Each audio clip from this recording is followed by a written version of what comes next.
Hi, folks. This started out a year ago with the conversation between Amir Herzberg and myself, where Amir said to me, you know, this nest of issues around cyber war and privacy and national security is really important. And I went back from that conference and I proposed it to INET, and people sort of finally said, yeah, we should do it. Then came the Snowden revelations. And you know, now this is, I think, a very easy discussion to justify. The only problem is, and you can see it even in the somewhat cumbrous title of the panel, there's just really a ton of topics now wrapped up into each other. But this, anyone who looks at this nest of problems realizes they go very profoundly into notions of things like citizenship, and personhood, as well as the usual issues about security, terrorism, and things like that. It probably is the case. Hans Magnus Enzensberger, a German, wrote recently in a study of the Hammerstein family, which was a German general who was skeptical of Hitler, that, well, when the family wanted to go talk, they could all go out into the garden, and really it was pretty much impossible for anybody in the German security systems to know what they said. Now there's no garden anymore. Indeed, I mean, if I felt in a somewhat sick sense, it occurred to me I could almost just welcome all of the listeners here in and out. This thing's streamed live, so how many security services have at least registered in metadata? Who could even make a guess at that now? At any rate, we have four of the best informed and most knowledgeable people on the planet. I don't see any reason to repeat what was just described about them. They'll simply each speak for 15 minutes, and then we're going to take questions from the audience. Amir Herzberg goes first, so I'll now turn it over to him. Yeah, I think you can just speak right into there. Okay, here we go. Okay. So as Tom said, there are many issues here and about privacy and security. And I would say that the two very basic sub-areas are security and privacy from the government and security and privacy from the private sector. So I believe all the other speakers here are going to focus on the very important subject of security from the government and privacy from the government. I hope later to address questions on that myself. That's certainly a big issue. But kind of Snowden already took the most important thing. The importance and the problem in this should be almost obvious. So I actually decided to focus on the other issue, which is more security and privacy from the private sector. How do I move this on? Okay, like this. Okay, so we are going to talk about, no. What is moving files here? Not this? It's not moving. Shouldn't this be moving the files? One hopes. Something like this? No.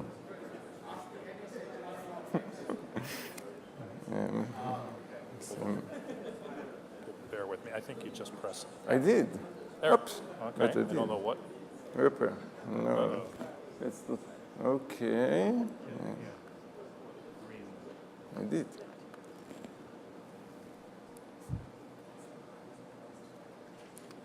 No mouse over here. We're going to do it like for every file.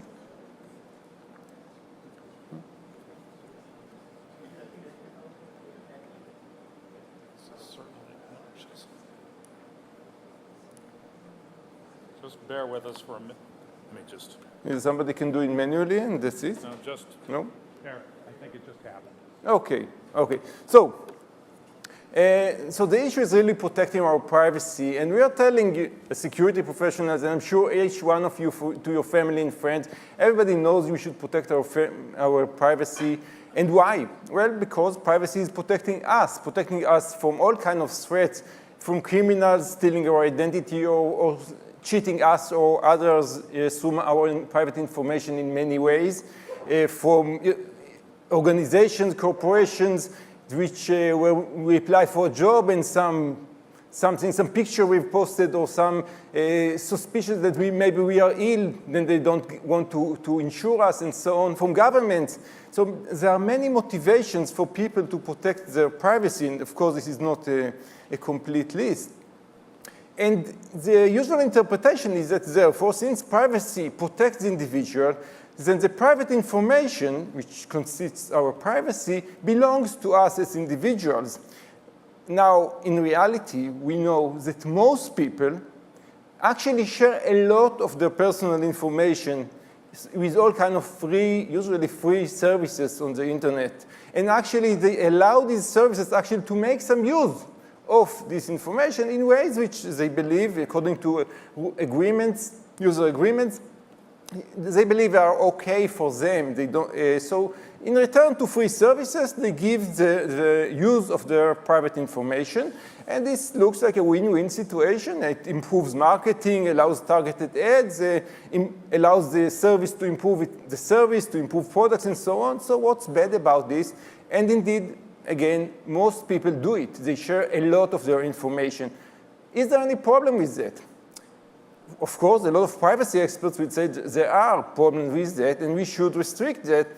But why, actually? Well, some would say because the citizens do not actually realize the real extent of the threat of sharing their information with these providers.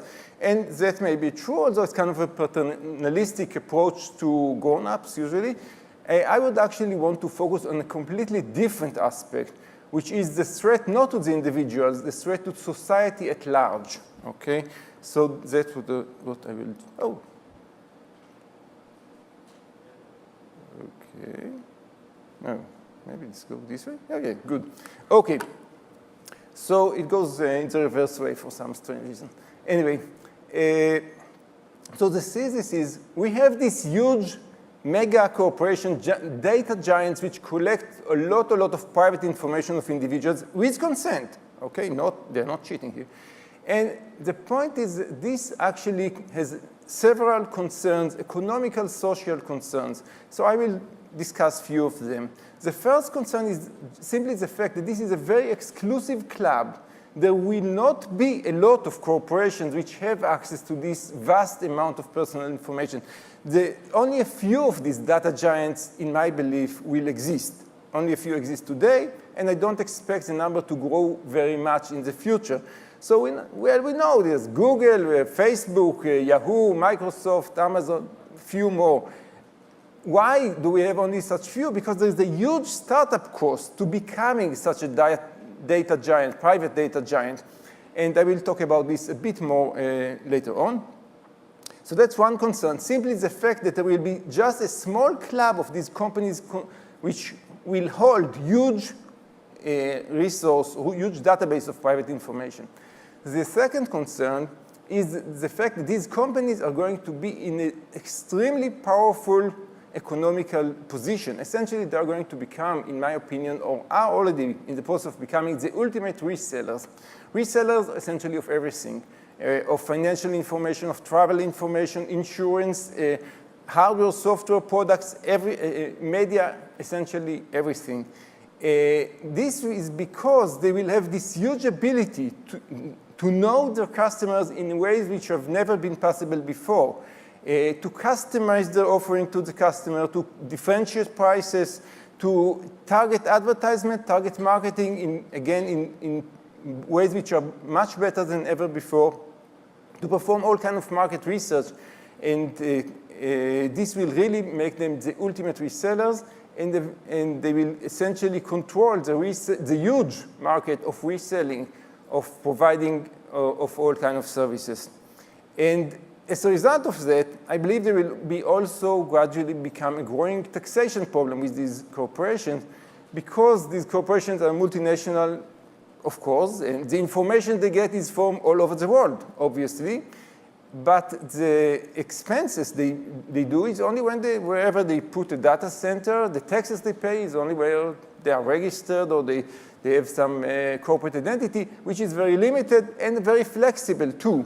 So the taxation is not distributed uniformly across the world, and it will be much lower than of other corporations, smaller corporations. So that's another big problem.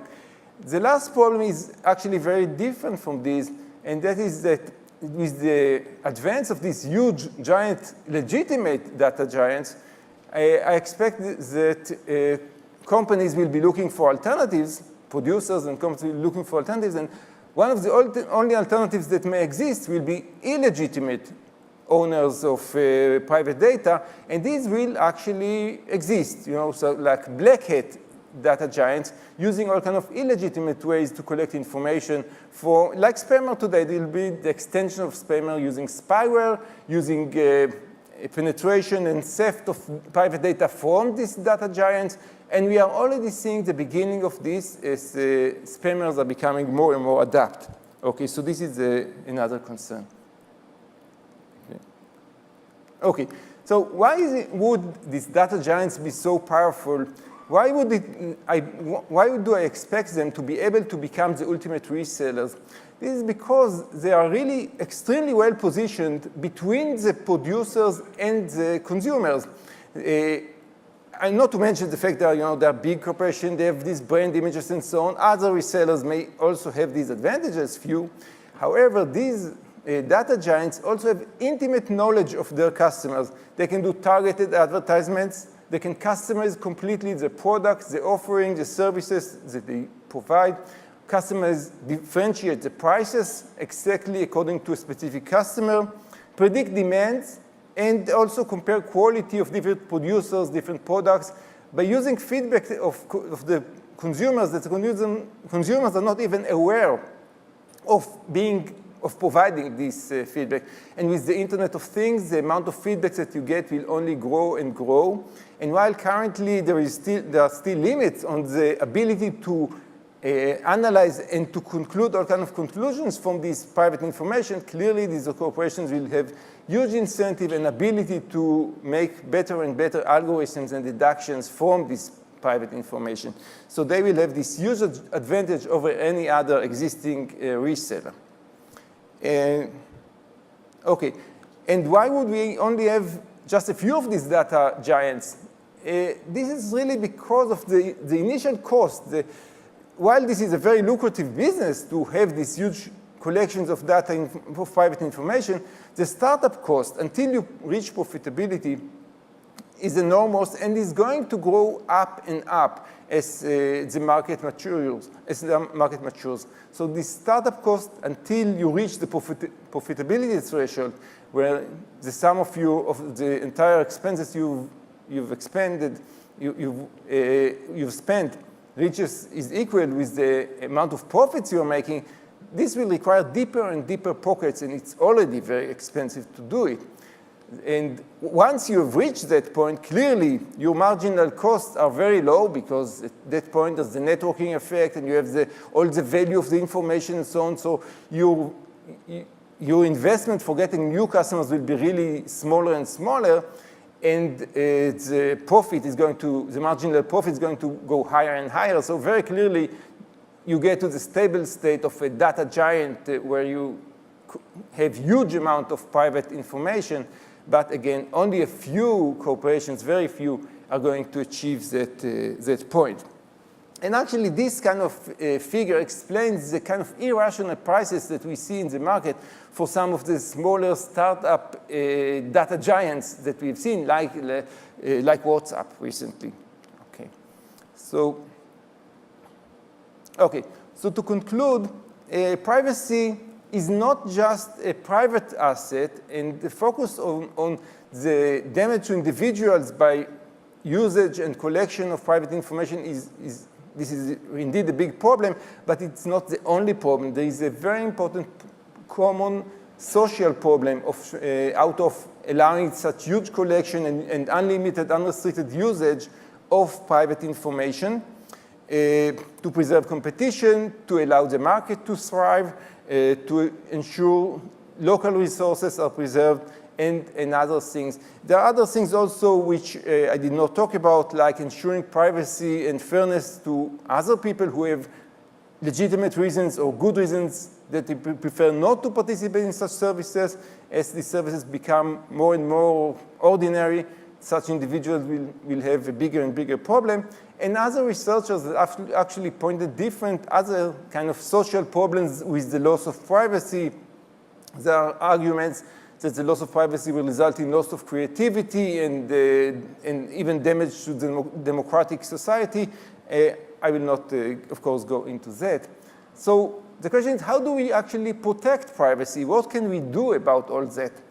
And clearly, just explaining this to individuals and saying, oh, so now that you understand this, privacy is really not just your personal interest, but also interest of society, and hoping that now they will preserve the privacy. This is, of course, absurd, because each to his own, we will continue to sell our privacy cheap, right? I mean, our personal interests will not really change. This is just another case of the classical tragedy of the commons. So that's hopeless. So what can we do? I think it's a big question. It's not, I don't have a simple answer to that. Maybe some restrictions, some careful restrictions on the usage, maybe even on the collection of private information. Maybe some special sort of taxation, especially to help local economies. Maybe self-regulation. Maybe these corporations, we can hope that they have done to some extent, will self-regulate themselves and will not use this huge power in an abusive way. I'm a bit skeptical about that, but I guess that's also a possible approach. Okay, so thank you very much, and I have 1 more minute. So therefore, I will use it just for one comment on the other aspect of the government. Okay, and that is indeed when I talked with Tom long ago, that was something that was really burning in my mind. I just think that today the argument is much clearer. And my argument is very simple now I'm talking about governments and cyber warfare, not just privacy, but cyber warfare in general, and specifically about offensive cyber warfare, about using cyber warfare to attack and to collect information against other governments, to plant malware for other governments, and so on. This is an amazingly effective weapon, definitely. And it is very tempting for countries to use it. For example, in this atomic, in the war against, or the efforts against the development of atomic weapons of Iran, I can understand some governments, including possibly my own, I'm an Israeli, some governments wanting to do this and planting malware and disabling the atomic program to some extent. I can understand it is a powerful weapon. However, this is a double-edged sword. And in proliferating this kind of offensive cyber warfare, you actually are losing the moral ability to complain when other countries are going to do the same to you. And my belief is that the West, democratic nations in general, United States in particular, are not well positioned if cyber warfare is becoming such kind of a dirty war. And it is a big mistake for these Western countries to invest so heavily in the offensive side of cyber warfare. They should invest much more in defense. And the recent accusation that was raised in Bloomberg that the NSA knew for 2 years about the recent bug to the SSL servers, allowing attacks against web users and web servers all over the world, and just use it for offensive purposes and did nothing to stop this attack. Now, I'm not saying this is true. I mean, I cannot check it, of course, right now. However, even the fact that we are kind of naturally, after all these other revelations, we kind of naturally expect that is likely to be true, is just a demonstration of the huge damage caused by this irresponsible use of offensive cyber warfare. It's really important to make a drastic change in policy, in my opinion. But I guess the other speaker will talk about this. Okay, thank you very much. Yeah, our next speaker is Steve Bolovan.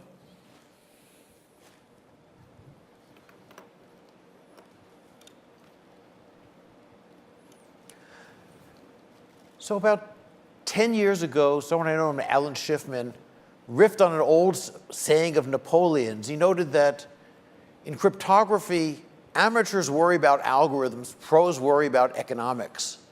And the same is true for security in general. It's not secure, insecure. It's How much does it cost the attacker to overcome your defenses? And that's really the important insight. We've been reading a lot over the last several years about the possibility of cyber war. What does it cost the attacker? Is this really a real threat? And I guess the first question is, how hard is it to launch a real attack? Who can launch it? Are we worrying about a bored teenager who runs out of pizza and decides to start Cyber World War I? Do we have to worry about Al-Qaeda, Iran, North Korea? Or is it something that only a major government can do? Does it take a superpower to launch a cyber war? What is the scale of effort that's actually required here? Well, we don't really know for sure because we've never had one. And unlike atom bomb tests, which are big and noisy and anybody can observe them with seismographs and lots of other equipment, cyber war experimentation can happen in a back bedroom, perhaps. Set up a few computers and see what it takes to attack them. But we have a few examples that have been captured from the wild: Stuxnet, Flame, Gauss, and so on. And these teach us something about, these are examples that are pretty definitely government pieces of work. What can we learn about the effort that went into them and the amount of skill and resources necessary to actually launch this kind of attack? So Stuxnet, which attacked the Iranian nuclear centrifuge plant at Natanz, used 4 so-called zero-day attacks. 0 days are ones that are not known to the vendor, so there's no patches available. You can't directly defend against this, even in principle, because there is no fix available. Well, 0 days, especially ones that are of use to governments, go for a lot of money on the open market, probably about $100,000 apiece. And the buyers are security companies who want to sell them to their customers, and of course, intelligence agencies who want to use them for their own purposes. So Stuxnet, to penetrate this very high-value target, used 4 of these things. Someone was willing to spend 4 of these $100,000 resources to attack 1 target. But the centrifuge plant was a hardened target, that behind a so-called air gap, these computers were not connected to the internet. Flame used a previously unknown cryptanalytic technique. No one was very surprised that this could exist because the particular crypto primitive involved, but this is not something that had been published in the open literature. It took a major intelligence agency with really serious cryptographers to come up with this attack, but it was part of the Flame piece of malware. Gauss was so thoroughly obfuscated with parts of it encrypted and so on that no one is yet quite certain what it was doing. And most viruses, yes, it takes effort, but most ordinary viruses are readily reverse engineered by the antivirus companies. These were not amateur efforts. These were well-funded efforts by highly sophisticated agencies. This was not something you could do in your back bedroom. Furthermore, all 3 of these attacks required very, very precise information about the targets. You can't just go Google to find out what kind of motor controllers do the centrifuges use in Natanz. We don't know if it was spying or cyber spying or other forms of intelligence or just good analysis. But what we do know is whoever launched these attacks was not just a cyber warfare unit, but a cyber warfare unit working in conjunction with a major intelligence agency. In other words, a major government. We also have to ask ourselves, how effective is a cyber attack? Is it a hand grenade? Is it a conventional bomb? Is it the modern equivalent of a nuclear weapon? This translates into your doctrine for using these things. When can you use these? What will the effects be? It turns out that cyber weapons are not particularly good. They're not particularly predictable. They're fragile weapons. A minor change in configuration can make a very major change in the effectiveness of one of these weapons. So many of you will have read that as of 3 days ago, Microsoft has dropped support for Windows XP. There will be no more patches. This means that over the last month or so, a lot of places were frantically scrambling to get rid of Windows XP and upgrade to something that was built in this century. That kind of change could completely negate an attack that was designed and prepared under the assumption that the target was running XP. A new patch from Microsoft, a change in the firewall rules, a change in the pattern of connectivity can blunt one of these weapons. For that matter, once you start launching them, people aren't just going to sit there and say, oh, a cyber attack, I'm dead. They're going to try to cope. System administrators, who are the unsung heroes of the computer age, are actually pretty good at recovering things. A lot of these systems that are attacked will be back online a lot sooner than most people realize. A lot of the stealthiness about Stuxnet, by the way, was to keep it hidden, not be big and loud and noisy and cause it to be replaced. But once this thing gets noticed, it didn't take the Iranians very long to get rid of the infected computers and replace them with new ones and prevent it from ever happening again. A lot of the targets can come back online remarkably quickly. This suggests that a cyber weapon is not nearly as effective as, say, a missile or a smart bomb. They have their place, but they're not the kind of thing that there's nothing to do about it.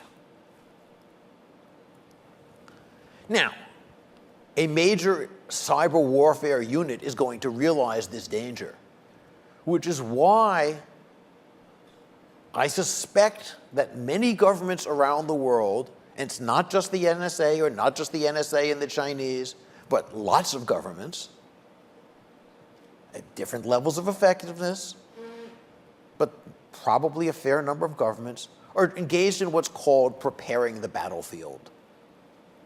They are planting code in various useful and interesting places around the world and the infrastructure of their likely targets. And this code is sitting there and listening for new instructions, and watching for configuration changes. Okay, boss, they just installed patch 1.2.3.4. Time to update the attack strategy.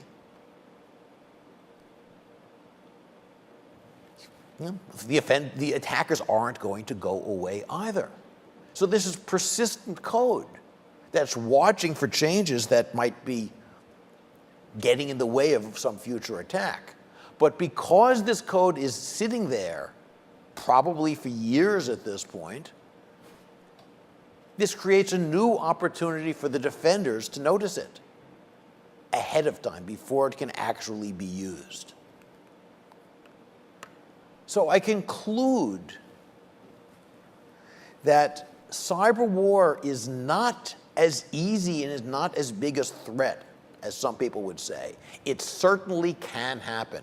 We have seen cyber weapons used as adjuncts to attacks. The most notable, according to numerous published reports, was as an adjunct to the Israeli air raid on a Syrian nuclear reactor, where, according to these reports, somehow the Syrian air defense radars, the Russian-made high-end sophisticated radars, didn't seem to notice anything. Reports say that Israeli cyber warfare units penetrated the computers that run these radar systems and made them not notice anything. Do I know this for sure? No. numerous published reports, yes. And of course, there is Stuxnet. It can be done, it is an adjunct, it is a threat, but it doesn't mean the world is ending. This is not like a nuclear weapon where there is no defense. Anti-ballistic missile systems never would have worked. Cyber war, there does seem to be opportunity for the defenders. The biggest risk is from this persistent code. But again, this also opens up an avenue for the defenders. The bottom line is be cautious, be worried, prepare your defenses, but don't panic. It doesn't mean game over just because you've installed a computer. Thank you.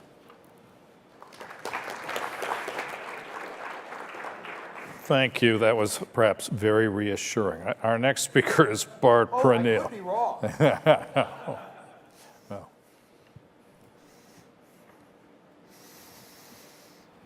Good afternoon. It's a great honor and pleasure to be here in front of the distinguished audience. In my talk, I wanted to speak about the implications of Snowden's revelations on privacy, or privacy perhaps I should say here, and on national security. Who has heard of the NSA? So few people. Just joking. I think a year ago, probably, in front of this audience, maybe only 10 or 20% would have heard of this. I mean, we are cryptographers, people on stage here. We go to conferences where NSA comes with them. They don't wear long raincoats anymore like they used to 25 years ago, but they're still there spying on us. Even 20 years ago, they used to send beautiful women speaking 11 languages and know nothing about cryptography or security, but just came to talk to us and listen to us. But so, NSA used to be known as, these days are over, unfortunately. NSA used to be known as no such agency, or their slogan is, in God we trust, all others we monitor. But more or less, what they do is collect everything they can, and as far as we've been learning, they're doing an excellent job. So I don't think people in the US should be upset at NSA. NSA has been doing an excellent job. They were told to spy on everybody, and they've done this effectively. Is it so surprising? So maybe it's a bit snob, but I think as somebody of the community, most of the things they do are not so surprising to us. But still, if you look at the whole revelations as far as we have them today, of course, the massive scale and impact is amazing. We did know about submarines, we did know about echelon and satellites, but still what they do today keeps surprising us because of the scale and the budgets. They're very sophisticated in terms of organization and also technically. Just some examples. They had at least 3 ways of getting at Google's data. So they actually had redundancy. They didn't rely on one supplier, on one technology, on one attack. They had 3 different and independent ways.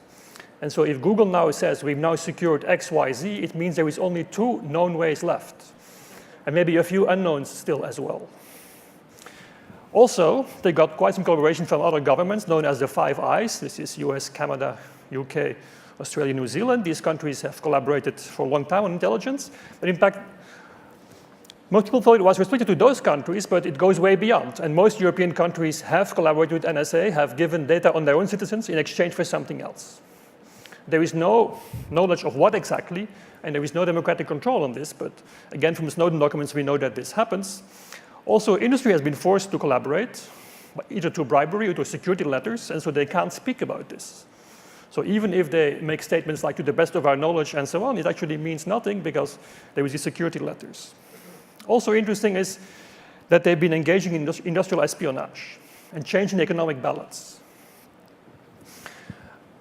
For me as a cryptographer, it's actually very disappointing to learn that NSA has been undermining cryptographic standards.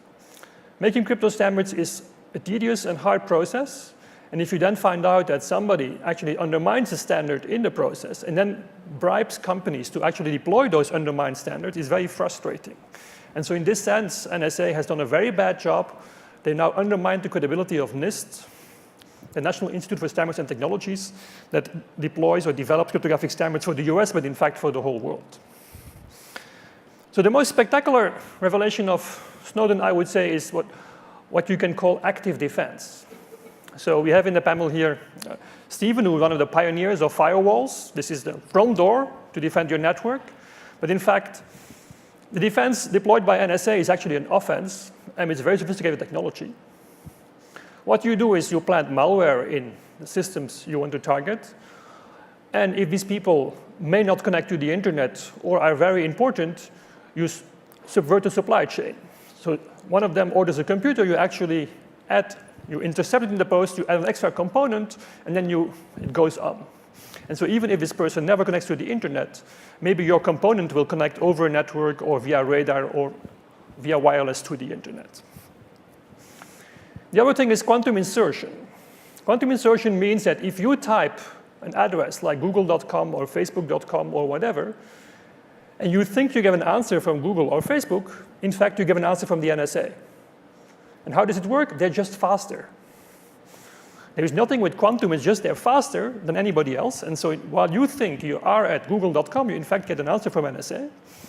And they use this to put malware on your machine using the Fox Asset program. They look at your machine, decide how important you are. As a function of this, you get malware.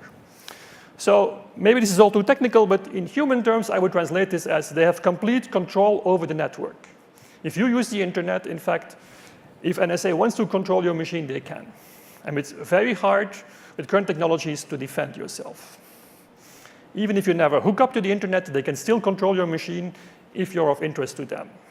And by the way, you become very quickly of interest to them because they have this network of 3 people. So I'm afraid that by being in the same room with me, I should have told you, you should have switched off your mobile phone, because while you're in the room with me, your mobile phone is on, my phone is on.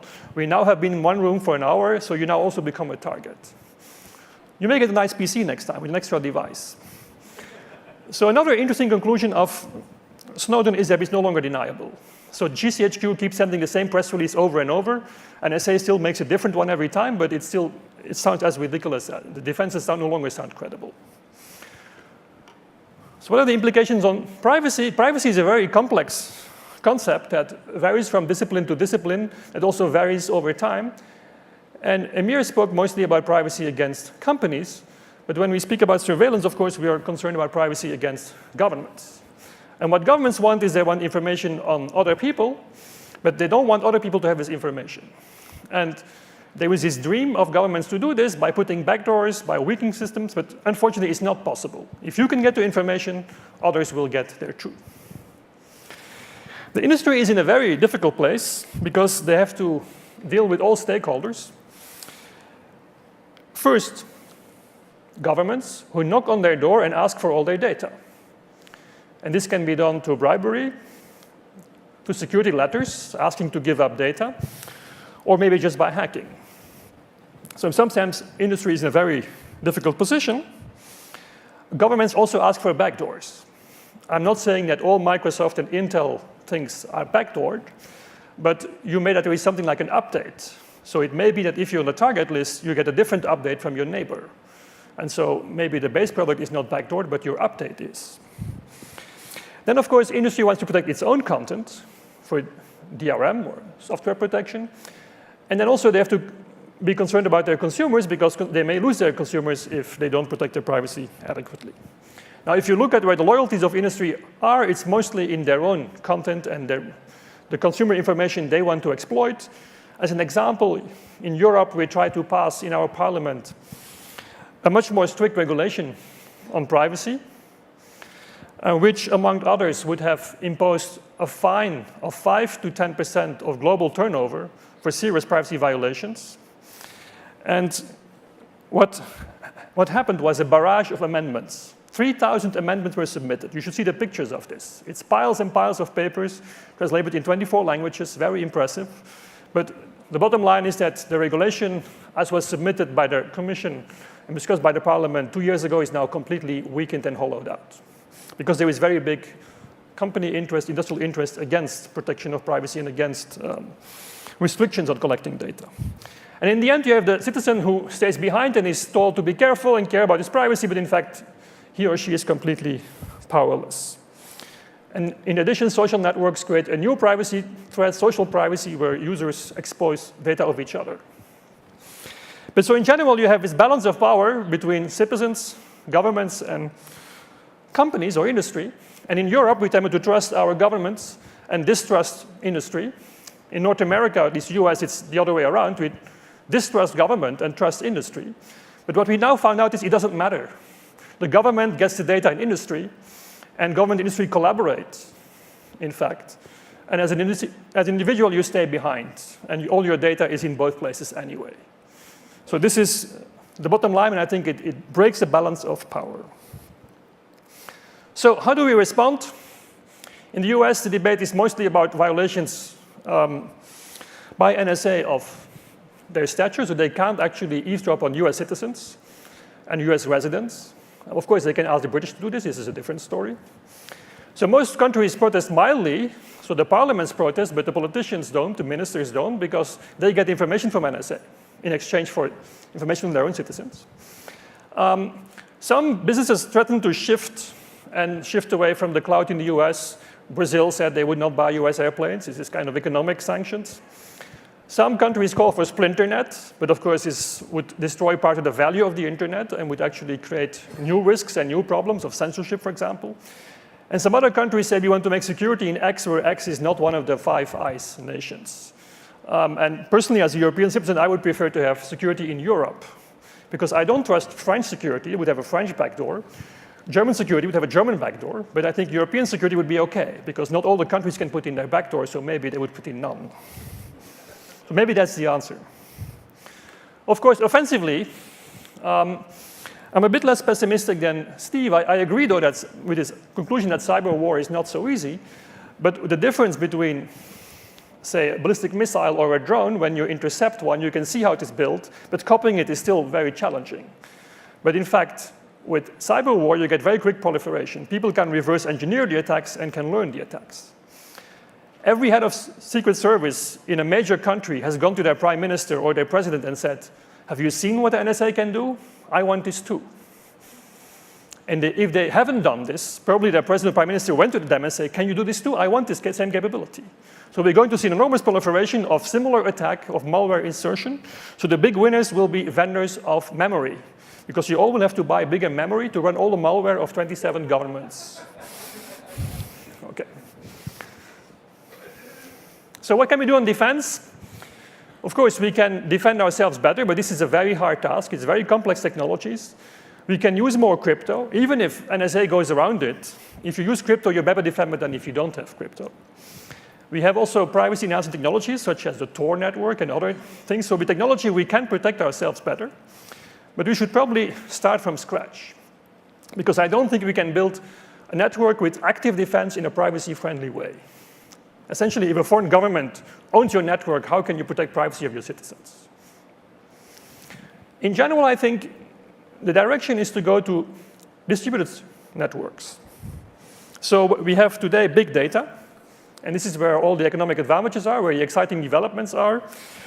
But in fact, we should probably go to local data and small data. Because if we know that if we have big data, we get big advantages, we'd also get big losses. The governments will get the big data. So when companies have big data, we don't object. But when NSA does big data, we actually get upset. And anyway, NSA gets at the big data of companies. So the only defense is not have big data and keep data locally under control of the user or centrally encrypted.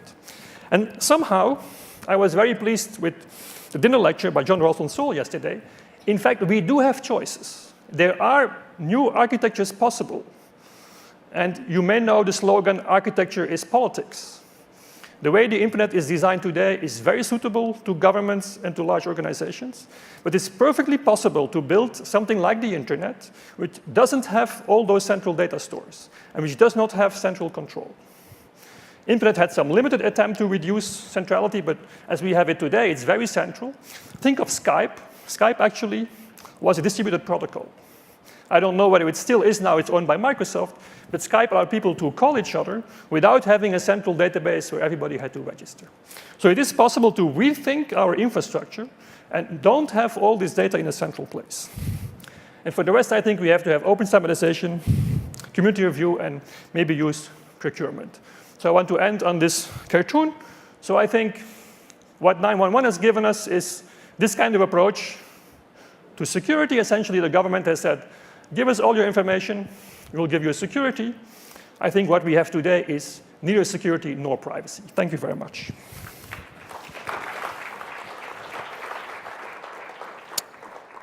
And Ivo Desmet is our last speaker.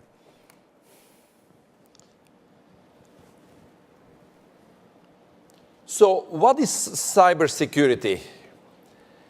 And so what is actually cyber? And so it's very clear if you look in this room, because you see all these big projectors. In every projector is actually a microprocessor, you could call it a computer. And so how do we have actually this lecture here? We have this lecture due to electricity. The electricity is produced somewhere, and what's controlling the production of the electricity? Computers.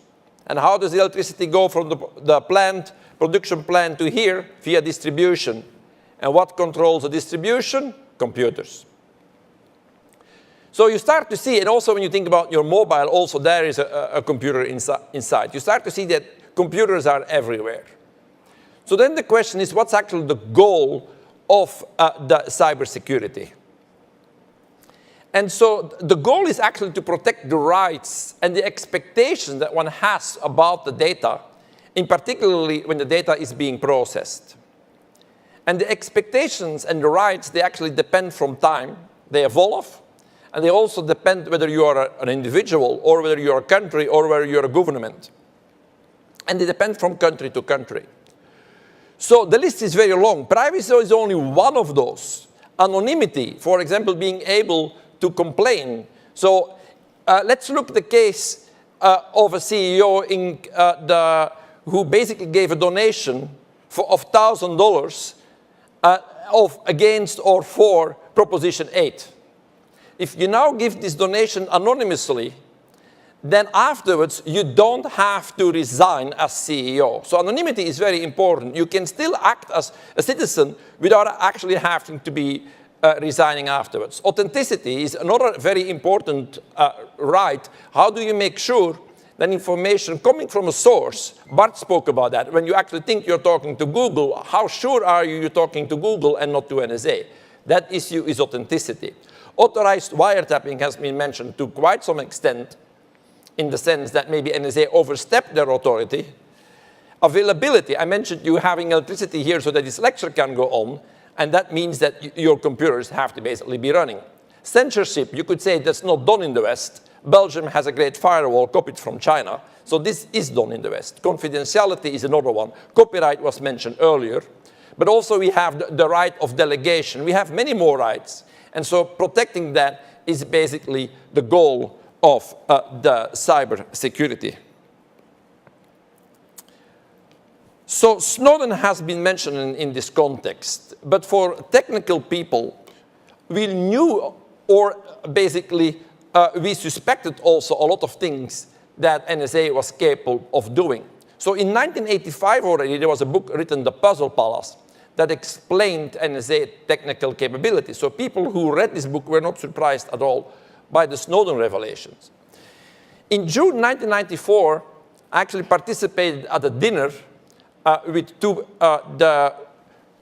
4 people total, and one was from an agency, intelligence agency from one another European country. And this chap was actually making the claim that NSA is helping US companies win bidding contracts internationally. At that time, it sounded completely far-fetched, and none of us actually believed this chap. But nowadays, after Snowden, these accusations might actually be true. So last year, I actually made a proposal for intelligence agencies to change the target of what actually they should target to collect intelligence. And my philosophy is as follows. When you look at Marx said that capital and also property can be abused. And so therefore the solution is to give production in the hands of the government. So now what have we heard many times is that data can be abused. And so therefore it should be in the hands of the government. So I call that cyber communism. So I think that in a communist country, it makes a lot of sense to spy on the citizens. But in a non-communist country, we actually are doing the same as what Marx actually advocated. We're giving the data in the hands of the government, why it should remain private. And so Bart also mentioned that, the differences between different countries. So we are in North America. We don't trust the government. So therefore, what should actually happen is the intelligence agency, they should spy on the government, and they should spy for us. Don't forget the Constitution of the United States starts with we, the people. No, we are in charge, not the government. And that should how it should be. A very interesting observation is PRISM is mentioned on one of the slides that Snowden actually leaked, or that actually from the 40 slides, the 10 or so that the newspapers were willing to publish. On one of those was PRISM, but still today we don't know what it actually is. There have been all kinds of interesting reactions from 10 UK scientists asked the NSA to leak their weakening techniques, as if they would do that. More interesting, I think, is actually what happened in Asia. India has switched to old-fashioned typewriters for top-secret data. Apparently, Russia was already doing that for a long time. Russia pre-Crimea radio silence deceived Western agencies, and the Western agencies weren't prepared. So now China, I heard recently, China is now avoiding Cisco equipment. And Huawei, which is a large Chinese telecommunication corporation, has offered a salary of $500,000 per year for a researcher to start a research group in China. So in the West, what we see, on the other hand, is that CEOs are continuing to switch to Gmail. Before, what we had is that every corporation basically was maintaining their own mail system, and also universities were. Nowadays, that's no longer the case. They want to outsource it, and so Gmail is one example, Hotmail is one. And also, the US government actually wants to deploy what's called the cloud, and so the CIA, certain data for the CIA will actually now be managed by a private corporation. I'm not so sure that this is the right approach. I think the West is still going in the wrong direction. So the next issue is basically cyber war and cyber terrorism. So cyber terrorism was originally, when we were all contacted to be on the panel, was originally in the title, and then it was removed. So I do realize that there are technical difficulties with actually organizing that. But I do believe that it's oversold, that since there hasn't been a major cyber terrorist attack so far, it will never happen. So some believe that actually bringing down the critical infrastructure will be hard. And one thing that some people have said is that when you hack a computer which is used in the critical infrastructure, it doesn't mean that you now know what to do with that. That reminds me of the first World Trade Center attack done by Al-Qaeda. Al-Qaeda basically said, okay, we're going to put a bomb in the basement of the World Trade Center. And it made a big boom and a lot of dust, and a few people died. And it didn't have the impact they had hoped to. So what did they do? They learned the lesson, and they actually then had a mechanical engineer helping them doing their second attack, which was unfortunately successful. So when you look at countries as China and Russia, it is for sure that they have enough control engineers. So once they will have hacked into systems, that they actually know what to do next. So the question is, how bad is it? Steve said everything is perfect and fine. You didn't actually say that. But so if you look, there was a commission set up by the President Clinton called the Presidential Commission on Critical Infrastructure Protection. And they forgot to add food production and distribution as the critical infrastructure. It's amazing, isn't it? So then if you look at a control level, already in the 1980s, people were saying you should use authentication. This is the technique I mentioned earlier to make sure that you know to who you talk. Still today, in many cases, this technique is not used. I'm not going to mention examples, but this in many circumstances should be used, is not used, this technology. So if you then look at a hardware level, we see more and more hardware with actually malware. And the case of Windows XP was already mentioned at the software level. The most frightening of all is if you now think about you at home what should you install in order to actually make your computer secure? One day you may actually get an email saying, look, we have found out that your computer is not secure, you should buy this product. And then you click on this link. And what actually happens is that they will ask you credit card information, etc. But unfortunately, it's called scareware. So scareware is a technology which does nothing except make your computer insecure. So you think that you're buying a product that actually will make your computer more secure. But no, it makes your computer less secure. And you pay for it. And you give these people your credit card information. Okay, so it's really bad. And then there are also other vendors that don't do that bad things. They only sell snake oil. Evidently, there are solutions, and Bart spoke about some of this in the research, etc. But you have to be aware of what you do, and it's not so easy, in particularly when you're not an expert and you get such emails, what to do with them. In general, don't click on links that you get when you get email. So there are also economic aspects. Some of you may have heard about the attack against Target. It's very interesting to see the blame game that goes on. In Europe, people use the chip cards for their credit card and debit cards. In America, that's not the case. I mean, at least in the United States. And so what happens is that shops as Target say, look, the problem is the fact that the US banks don't use that. And the US bank says, no, it's actually the attack happened because your computer were being hacked. So there's a blame game taking place. Then other economic aspects is, so one question that we were actually debating before the panel is why hasn't cyber terrorists happened? And the reason is there is no economic incentive for a hacker to actually do a cyber terrorist attack. And if they find the weakness, they can actually sell it for $100,000. So there are other incentives.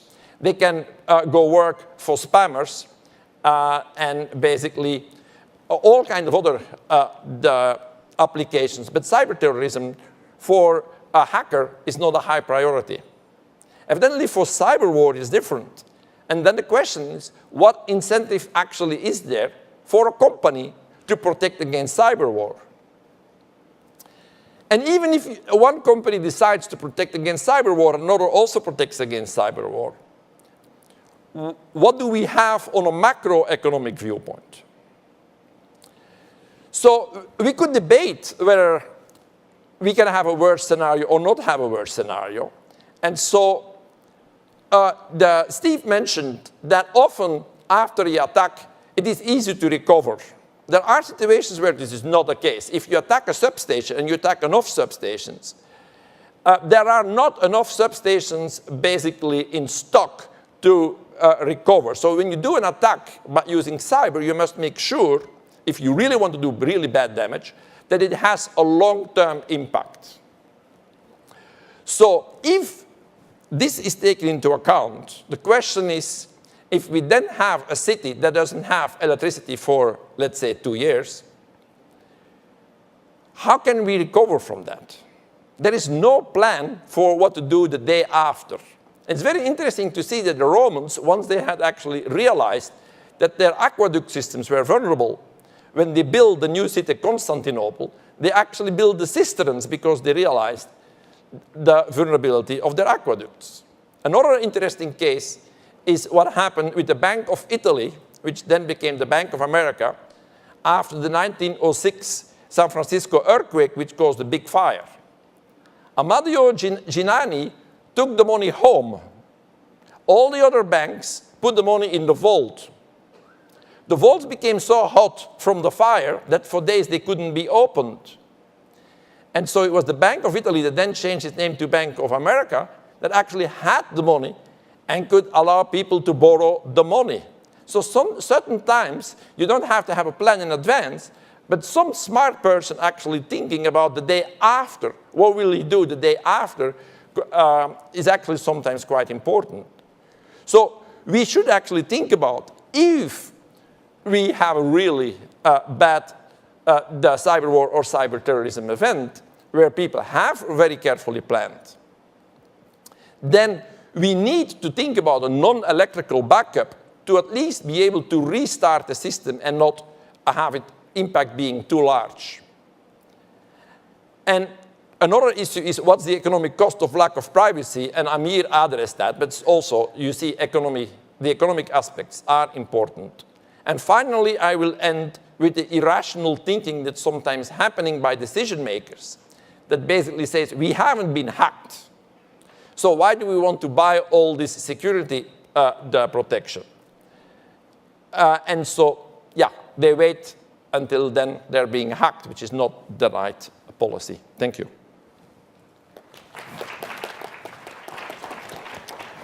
All right, I thought we might ask each member of the panel if they want to make a 1-minute comment on anything they've heard, and then immediately open up for questions. Anybody here want to comment? I'll be happy to comment on Steve's. What's that? I'll be happy to comment on what Steve Okay, said. by all means, by all means. Yes. Okay. So, I don't think your mic's working. I might be wrong. is this, I seem to be working. Okay, hear me or not? I can go there. I seem to be working right. Okay, so I just want to comment briefly on what Steve said about attacks being so not so trivial to launch. And indeed, the examples that Steve gave are of very complex and non-trivial attacks. I completely agree with them. However, my concern is that these are not the only kind of attacks that we have seen, and definitely not that we will see. And in particular, attacks whose goal is to cause damages, like actually what Ivo has described at the end, attacks on the power grid, attacks on the network itself, are things which do not require so much sophistication. We have seen techniques are known, and which can make very significant damages with very modest and simple mechanisms. And also, we actually do see such attacks. I disagree with the statement that we don't see such attacks. Well, again, being an Israeli, I can tell you that we have attacks all the time on the internet infrastructure. These attacks so far are not very sophisticated. We know that they are actually not sophisticated. We know that they are not using the tools as well as they could do, but that's just a matter of improvement and nothing so complex. And the techniques are, a lot of them are even published and known. It's just a matter of the attackers currently not being sophisticated enough. I hope this will continue, but you cannot depend on this. I don't disagree that there are attacks, but what we see today is the equivalent of the terrorist attack. That's what Where I say it's a lot harder is to do serious, permanent damage to an enemy country. I do worry about the power grid. Ivo is quite correct about the vulnerability of the transformers, that there aren't enough spares. In fact, my paper specifically mentions the power grid as an example where recovery from that kind of physical damage will be a lot harder. But wars don't happen because someone has a weapon. We have not had a nuclear war, despite the fact that since 1947, there have been at least 2 nuclear-armed powers on this planet who really didn't like each other. Even during the Cold War, no one was really worried about what was called a boob attack, bolt out of the blue. Khrushchev was not going to wake up with a headache one morning and press the button. It was going to be the culmination of international tension. Digital Pearl Harbor. Pearl Harbor wasn't a surprise. Everyone in Washington knew that war with Japan was about to break out about that day. The only thing they didn't know was where, and they guessed wrong. If there's ever a cyber war, it will be the same way. Because there's going to be a war, not because someone found a cute new hack. Anyone else? I just want to comment that defense is very expensive. Because if you want to defend against this, it's very expensive because it also involves the private sector. I mean, there is, in the military area, it's clear the military is at the borders on defense or attack, but in cyber war, it's everywhere. It's in the civilian infrastructure. And so this is why defending it is very difficult. You have to involve the industry, and you have to convince the industry to spend enough in the national interests, and this may be very challenging. Can I take issue? I actually want to take issue with that because my feeling is that governments are investing a lot in offensive cyber warfare, and I don't think that the amounts that they are spending on offensive cyber warfare are smaller than the necessary amounts to do defensive cyber warfare. first of all, the two things do not actually replace each other. By having offensive cyber warfare, you do not prevent attacks against your own system, terrorist attacks and so on. So that's just irrelevant. But furthermore, the expenses that governments spend on in all over the world right now, because this now with Snowden, it's blown out of proportion, and all the governments in the world are thinking, no, we must have these abilities. And the expenses required to develop good defenses are not higher. In fact, they are lower. Governments should have invested in them. For example, consider the SSA library. Why didn't the government, I'm not talking about even the fact that the government apparently, or people claim they knew about it for 2 years and so on. But government should have invested in checking such software, in finding such bugs, in finding security flaws in internet protocols that we know, that we explore. Government is not actually investing significantly in these protective areas, which could have helped the entire industry. I think Ivo's trying to So say. I think that the point of defense that you make is very good. Unfortunately, when you talk to people in the military in the United States, I'm not going to mention names because with the current policy, anybody who basically talks against the president who is in the military loses his job or her job. So what people have told me is that when the defense was given when the cyber aspect of security was decided by the Obama administration, it was given to NSA. And what other people, including myself, have argued is that if you look in the history, we first basically had the Army, then afterwards we had the Navy, and then we had the Air Force. So cyber is the next one. And cyber as a defense should be given to people who understand defense of a country. And so I think that by the decision to give it only to NSA, that NSA then has seen that as basically the wild card to use it to go infest a lot of computers in the world and make them more vulnerable. So the mistake has been made at that level. It should have been given, I'm not saying to the Army, I'm not saying to the Navy, I'm not saying to the Air Force, but a fourth force, a cyber force should have been created that then is going to look into defense and defense mechanisms. All right, I think I'd better stand up just because it's almost impossible to see over these lights. Who would like to ask questions? Just raise your hand and maybe say who the question's for, but everybody will get a chance to comment. Let's back over there.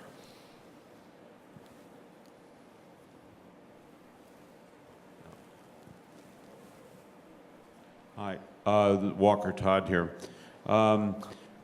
We recently switched from Windows-based machines to Macs at home, and we're told that not to worry because at Apple headquarters they screen everything, you won't be bothered by bugs. So would the panel comment on that? And secondly, in light of what we now know about NSA, has anyone seriously proposed in Washington that we give up and say to NSA, okay, you can read everything, but you will agree to do complete backup of my computer, and you will be the front line of defense against viruses? So, I'm a Mac user also. I do not regard it as a panacea. I do not regard it as less vulnerable. Why do I use Macs? Because I think I'm more productive that way. Windows is actually quite secure. It's also a much bigger target. If 95% of the computers, laptops, desktops, whatever, are running Windows and you're an attacker, why should you go after the Macs? Most hacking today is for profit. 95% of the money is makeable by attacking Windows. Again, I'm a Mac user. I don't delude myself that it's more secure. Anyone else? I don't really have anything. No one's going to take your suggestion serious about the NSA being the universal backup, so... Yeah. Would you feel, Walker, would you feel safer if, as the president has proposed, Verizon held your data? The question is rhetorical. Yeah. Is there a next question? Oh, yep. Not a lot of comments on China and sort of their strategy, and I'm curious what their thoughts are, the panel. Did you hear the question? comments on China and its internet surveillance and cyber war strategies. Surveillance in China. No, of the net by China, of their strategy. I'm happy to comment if Yeah. that can help. Yeah. So I think first in terms of cyber defense and attack, I mean, there was a lot of outrage or outcry about 1.5 years ago about the Mandiant report, which identified a unit of the Chinese army in Shanghai doing more or less the same things as we find in the Snowden report. Maybe not the same level of sophistication, but the US was very outraged that somebody else dared to do the same thing. Now, on the other hand, of course, in China there is control. There is what's called the Great Firewall of China. And so there is, at a large scale, censorship. So, for example, inside China, Google and Facebook are not accessible. There is, of course, social media where there is constant censorship. So hundreds of thousands of people are there to watch what's being said, report it, maybe change it. There is also tools like Tor, the onion router system. It's a tool created, in fact, or invented by a research lab of the Navy, and then handed over to a nonprofit. And this tool is used by spies, by police forces to go after criminals, but also by right activists in many countries. It's also used by citizens of China, Iran, and so on to use the internet and to circumvent or bypass censorship. And so to actually visit websites which are not accessible in mainland China. And there is a constant arms race happening. So the Chinese government keeps trying to block more of Tor. And the Tor people try to improve Tor so they actually can bypass the firewall. It's a constant arms race. Also in the Snowden documents, there was a revelation about Tor, which is a couple of years old. It said we can de-anonymize users, but not all of them. So it's a quite good system because it was not designed to be resistant against an opponent like NSA. But in general, my advice to society is invest more in Tor-like tools. They have bad uses. Of course, drug dealers also use them. But they have so many good uses that we should actually invest more in those things as a defense measure. It will also help countries or activists in countries like China, Iran, and free speech on the internet in general. Every major government has cyber espionage and cyber warfare programs in place. We have heard more about the NSA. We've heard more about China. It doesn't mean others aren't doing it. There was a report out of the US government not very many years ago which identified not just China but also Russia as big players in economic espionage. A non-American friend of mine a few years ago had a conversation with an officer of his country's army who told him that, according to this country's information, 130 nations around the world had cyber warfare units in their militaries. I'm sure that there's a great deal of variation in the sophistication. It's not just the NSA, it's not just China, it's not just Russia. It's all of those and many more. Bart mentioned the Great Firewall of China. But the Great Firewall of China also had some economic consequences. So when you go to China and you talk to people there, they actually have their own version of the Google for searching the internet. They have their own version of Twitter, and they have their own version of Facebook. And if you compare that to Europe, where they have a firewall in certain countries, they don't have that. And the reason is very clear, is that the Europeans have not understood how the great Chinese firewall works. The firewall of China does two things. It censors incoming data, but it also prevents data to go out. That last aspect has not been done in Europe. And as a consequence of that, Europeans export their data all the time to the United States. There's right there. That's you. Hi, Baruch Vogel from FCS. I just would like to ask the committee one simple question. I'm very surprised that nobody has addressed the alleged attack on Cuba. Call it a cyber terrorism or government-sponsored attitude adjustment. But I'm very surprised nobody's mentioned it. I assume what you're referring to is the reports that the U.S. government agencies sponsored their own Twitter-like social network to try to influence things, map a social graph. This is not new. You think Radio Free Europe, Radio Liberty aimed at Cuba. This is governments do propaganda. What else is new? You know, once upon a time they did it on radio. Before that it was printed material. Now it's the internet. This is what governments do. Remember the movie Casablanca? I'm shocked to find this gambling going on here. Governments will do this. You know, you may not like it, but you shouldn't be surprised. The difference being that now they have the data of the actual people that is doing it. Now they have the data on the actual people. Again, governments spy. This is what they do. You know, you can't be, you may not like it, but it shouldn't be shocking to anybody. Disinformation has also been out there for a very long time by governments around the world. I guess the good thing is in Cuba, very few people have access to the internet. I was teaching there 2 years ago, and in fact, very few people have access to the internet. So in some sense, it's not very powerful to use online tools there. They're probably one of the safest nations in terms of cybersecurity today. Yeah. There's a question back, yeah. Gregor Semeniuk from the New School. Those of us who don't think about all this interconnectedness and where all the computers sit, maybe I would be interested, what would be some sort of a worst case scenario so that we can think of the day after? What does it involve? What can be a bad consequence of a cyber attack that those of us who don't have really an overview of what's all going on the cyber level? I didn't know about the infiltrating things that aren't connected to the internet. That was worrying me.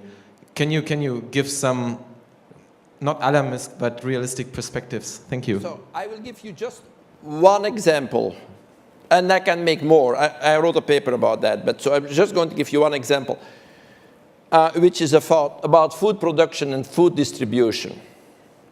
Every time that you go buy something, that actually there are barcodes being used. And that means that the shop actually doesn't need bookkeepers, etc., to actually do all this. It's all computerized. So you can now see what impact that has. And I was speaking to people from the FBI after the major shutdown of electricity that happened at impact in Tennessee for a week. And the consequence was that the shops had actually to close. But there are much more frightening scenarios. If you think about equipment which is being used to plant plants or actually put the seeds, if you plant the plant too deep, then what's going to happen is that it will not produce the fruits you expect it to actually produce. And you will have to wait a whole season before you actually can realize that. So there are really nasty attacks that you can do by going to hack the machines. As I said, they are controlled by a microprocessor. The process of planting plants, that you can have very bad consequences. Also, if you just continue to food, you can also disturb the distribution of food. So the problem there is that we were speaking about the impact of, for example, substations, where then for 2 years it will take before you have electricity again. Another problem is how long is it going to take before you realize that you have a vulnerability? Okay, it was mentioned in the case of OpenSSL that NSA already knew this for 2 years, and that now actually the open community only learned about it now. So if you think about food the production, when this attack takes place, if you don't check the software all the time that actually is being used, then you may be in for surprise. This is just one attack scenario. Anyone else? I would say that the examples Ivo gave are good, but and in general, I would say that the thinking I believe government should think is about, are there some guidelines, are there some agreements that could be reached internationally about limits to cyber offensive operations? Because this sort of havocing of equipment, of devices, possibly in the design phase, are things which are possible, because everything is designed by computers. If you can hack into the computers in advance, you can implement all kinds of these attacks, even if these devices are not connected to the network. And of course, there's all this Internet of Things now approach, which would actually connect these devices to the network. So it is, in my opinion, it is very important to reach some international agreements limiting the use of such offensive cyber warfare technologies before it is too late. I worry about things that cause permanent physical damage or serious physical damage, which you can't repair by rebooting your computer and reinstalling Windows. The power subsystem, oil and gas pipelines, things like that, if they are damaged by a cyber attack, then you've got very bad problems, because you can't reboot and repair. Food distribution, if it gets interrupted, we can probably restart it. Less efficiently, but we can probably restart it. A big electrical transformer, physics of electricity. If you want to send electricity over long distances, you've got to use very high voltages. It's just simple physics. To convert it down to something we can use in our houses, you need a transformer. These big transformers are custom made, they're expensive, they're very long lead time items. There are not nearly enough spares. I worry a lot about that. I know less about the physics of and control of pipelines, but Ivo mentioned something about 1983. I'll skip the details. There was a computer-caused massive pipeline explosion in the Soviet Union, allegedly caused by the CIA tampering with the software of a computer that was illegally exported from the US to the Soviets. I don't think they planned the explosion. I don't think they were sorry that it happened. My nightmare scenario would be an attack on nuclear power stations. I think you hope it never happened, but I think you could recreate Fukushima at a much larger scale. And this is not unthinkable. I don't think you can exclude this. The good news is that most of these old power plants have analog controls. I spoke to several engineers in Belgium, and for example, in Western Europe, there is many of those nuclear power stations in heavily populated areas. And if one would be able to do a cyber attack on those and make them blow up, I think then you get large physical damage, which Steve was speaking about. You just hope it doesn't happen and the people don't modernize the infrastructure, put it online, and then don't think. There could be also attacks on production of medicines. The limit of when you think about beginning to use cyber attacks against all kind of production of devices and products, it is essentially endless, right? It's much easier to do damage than to do good. We should remember that. And therefore, again, I believe that all the nations should actually try to prevent this sort of offensive warfare. Okay, let's try. Question there? How vulnerable is the banking system? Did you hear that? How vulnerable is the banking system? I mean, this question, of course, we now know the biggest threat to the banking system is certainly bankers. But now we'll just take that as a friendly amendment to your question and go on. Yeah. All of you can comment. Use that. I think the banking system first, they've been involved with security for a long time. I've been working with them for a long time. I think they were the first to use cryptography in a commercial environment. I think they understand the risks of their payment transfer systems. I think also if somebody breaks into the banking system, some money goes out, but it has to go somewhere. And so usually in our financial world, we can find it back or we can undo the transaction. For individual citizens, we can actually refund them if something bad happens. And in fact, there is no other loss. So in some sense, it's not the most risky. What you do see is, in fact, on the one hand, you see with chip and PIN standards increasing. On the other hand, with contactless payments, standards of security are lowering. But then I guess they have a big risk management system. So I'm not so concerned about retail. For wholesale, it seems that the security went a bit down because I think they had proprietary solutions until the late 90s, which were very well researched. Then they switched to commercial off-the-shelf things, where I think the risk increased, but I think they make a step backwards now, and I think they have a wake-up call. But I'm not so concerned about the wholesale system. Again, it's a few banks, a few thousand banks. It's a very controlled system. You can't just make $1 billion disappear there. I actually agree with Bart. However, there is another part of the financial and banking system which I'm very concerned about, and that is the securities markets. Security markets, I think, are very vulnerable. And attacking security markets, also for profit, but definitely if you just want to sabotage, is extremely easy because they are invoked by orders. There's automated ordering machines. And then such attacks have also been done to promote stocks and so on. These are things which are done by attackers all the time, but haven't been done in a big way. But this is definitely doable. Creating a crash in the market is very easy because attackers are controlling a huge fraction of the computers right now. Huge fraction. People talk about a third or maybe a quarter. Let's say it's a quarter, okay, which is kind of the lower estimate that anybody would have. But if you control a quarter of the computers, just think, what will be the impact of issuing orders using a quarter of the customers? So the stock markets are extremely, the security markets, in my opinion, are extremely vulnerable.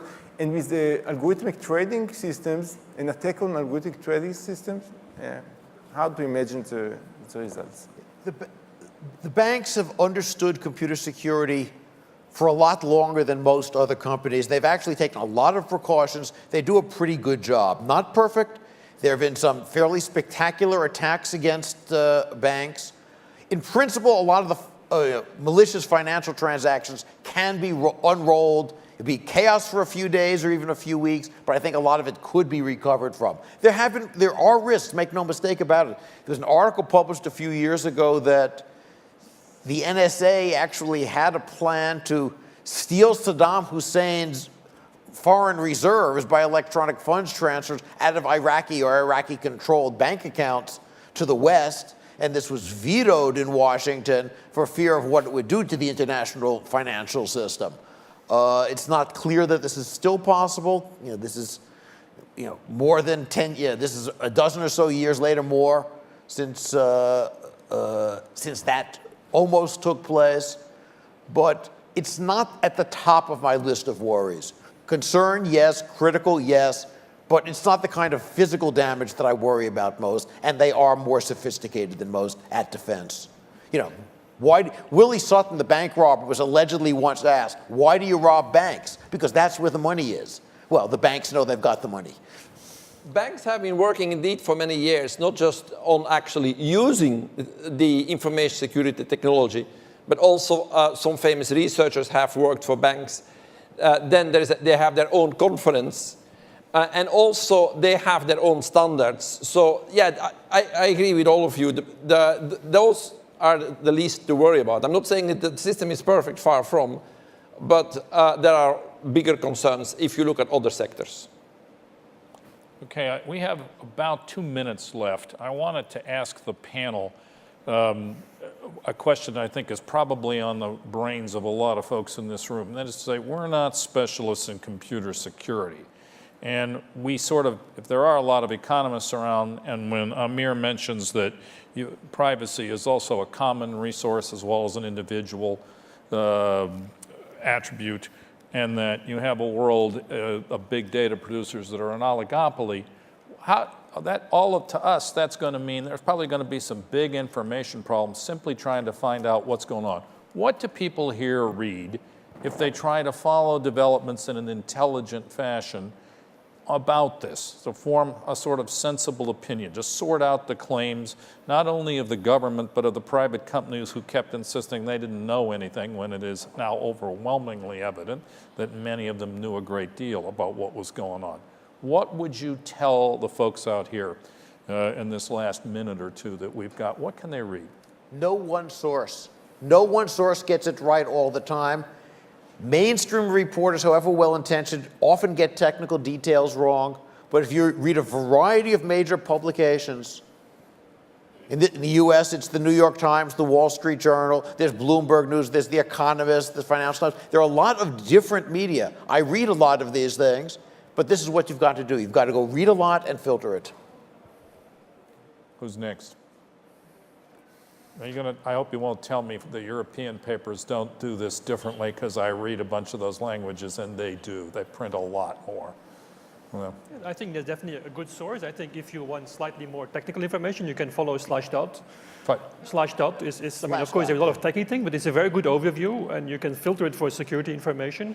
There is also some researchers have very good blogs, I think, where they translate the news and critically comment. And I think via Slashdot, you will end up there very often. And that's a way to get to see the broader picture, I would say, outside the news media. Anyone else? So another source is encyclopedia, and there's certain encyclopedia that actually have put in a chapter in their encyclopedia about security, and that's another source. All right, thank you all very much, and thanks especially to the panel for this session.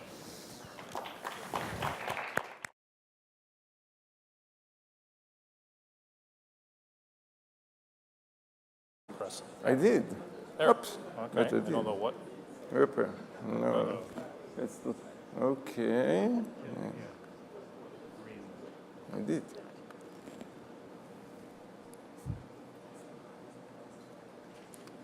No mouse over here.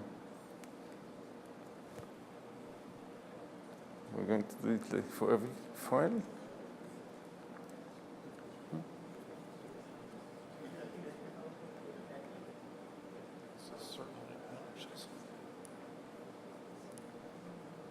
Just bear with us for a minute. Let me just. Somebody can do it manually, and that's it? No, just. No? Here, I think it just happened.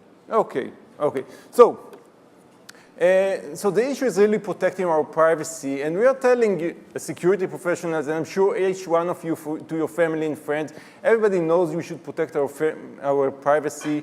And why? Well, because privacy is protecting us from all kinds of threats, from criminals stealing our identity or cheating us or others through our private information in many ways, from organizations, corporations, which where we apply for a job and some picture we've posted or some suspicion that maybe we are ill, then they don't want to insure us and so on, from governments. So there are many motivations for people to protect their privacy, and of course this is not a complete list. And the usual interpretation is that therefore, since privacy protects the individual, then the private information, which constitutes our privacy, belongs to us as individuals.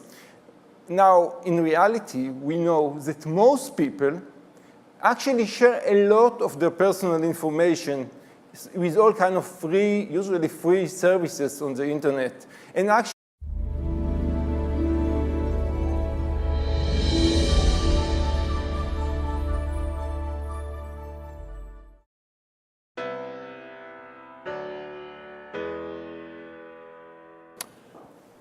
Hi, folks.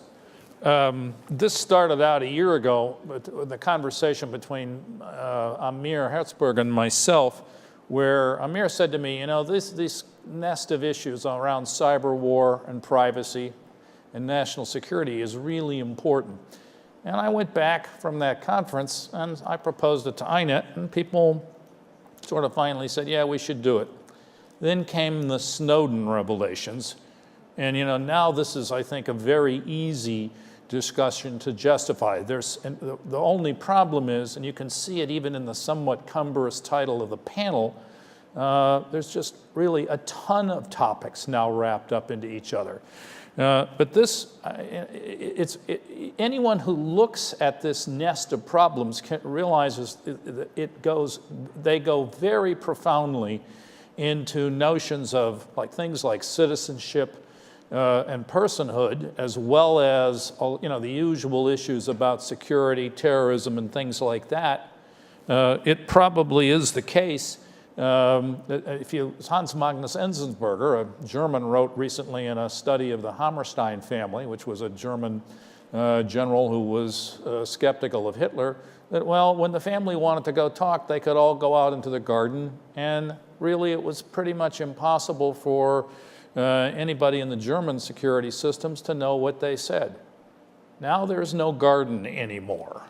Indeed, I mean, if I felt in a somewhat sixth sense, it occurred to me I could almost just welcome all of the listeners here in and out. Actually, they allow these services actually to make some use of this information in ways which they believe, according to agreements, user agreements, they believe are okay for them. They don't. So in return to free services, they give the use of their private information, and this looks like a win-win situation. It improves marketing, allows targeted ads, allows the service to improve to improve products, and so on. So what's bad about this? And indeed, again, most people do it. They share a lot of their information. Is there any problem with that? Of course, a lot of privacy experts would say there are problems with that, and we should restrict that. But why, actually? Well, some would say because the citizens do not actually realize the real extent of the threat of sharing their information with these providers. And that may be true, although it's kind of a paternalistic approach to grown-ups, usually. I would actually want to focus on a completely different aspect, which is the threat not to the individuals, the threat to society at large, okay? So that's what I will do. Oh. Okay. No, maybe let's go this way. Okay, good. Okay. So it goes in the reverse way for some strange reason. Anyway, So the thesis is we have this huge mega corporation data giants which collect a lot of private information of individuals with consent. Okay, they're not cheating here. And the point is this actually has several concerns, economical, social concerns. So I will discuss a few of them. The first concern is simply the fact that this is a very exclusive club. There will not be a lot of corporations which have access to this vast amount of personal information. This thing stream live, so how many security services have at least registered in metadata? Who could even make a guess at that now? At any rate, we have 4 of the best informed and most knowledgeable people on the planet. I don't see any reason to repeat what was just described about them. They'll simply each speak for 15 minutes, and then we're going to take questions from the audience. Amir Herzberg goes first, so I'll now turn it over to him. Yeah, I think you can just speak right into there. Okay, here we go. Okay, so as Tom said, there are many issues here and about privacy and security.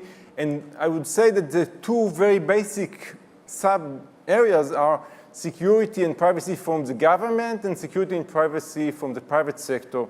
So I believe all the other speakers here are going to focus on the very important subject of security from the government and privacy from the government. I hope later to address questions on that myself. That's certainly a big issue. But kind of Snowden already took the most important thing, the importance and the problem in this should be almost obvious. So I actually decided to focus on the other issue, which is more security and privacy from the private sector. How do I move this on? Okay, like this. Okay, so we are going to talk about, no. What is moving forward here? Not this? It's not moving. Shouldn't this be moving the files? One hopes. Something like this? No.